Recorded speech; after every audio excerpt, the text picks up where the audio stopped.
ఉడికిన ఆహారాలు తిన్న తర్వాత మనకి మబ్బుగా, బద్ధకంగా, కాస్త డల్గా, నిద్ర వచ్చినట్టు, ఒక ఊపు ఊపినట్టుగా అనిపిస్తుంది. దీనికి కారణం ఏమిటంటే, ఉడికిన ఆహారాలు జీర్ణం అవ్వటానికి మనం పీల్చుకున్న ప్రాణవాయువులో 30%, 25% అరిగించటానికే వెళ్ళిపోతుందన్నమాట.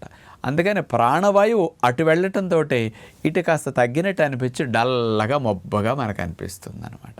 అందుకని రోజులో 4 సార్లు ఉడికిన ఆహారాలు తింటే సగభాగం సమయం మబ్బుగా, మత్తుగా గడిచిపోతుంది. కాబట్టి ఉడికిన ఆహారాలు రోజులు ఎక్కువగా తినటం మంచిది కాదు. అందుకని ఋషులు వండకుండా ఉండే ప్రకృతి సిద్ధమైన ఆహారాలు, న్యాచురల్ ఫుడ్స్ రోజంతా తిని అంత తెలివితేటలతో, మేధాశక్తితో వాళ్ళ జీవితాన్ని సార్థకం చేసుకోగలిగారు. ప్రొద్దుని సాయంకాలం న్యాచురల్ ఫుడ్స్ ఎక్కువగా తినగలిగితే యాక్టివ్గా, అలర్ట్గా ఉంటామని అందరం గుర్తుపెట్టుకోవాలి.